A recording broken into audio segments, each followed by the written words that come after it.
Бардыгыбызга эле буга чейин маалым болгон, аталган инсан мыйзамдагы ууру, так называемый вор в законе деп коет, алардын түшүнүгүндө.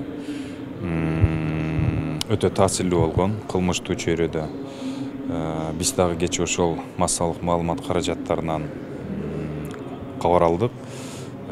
УКМК тарабынан кармоо учурунда каршылык көрсөткөндүгү үчүн атып өлтүрүлдү деп.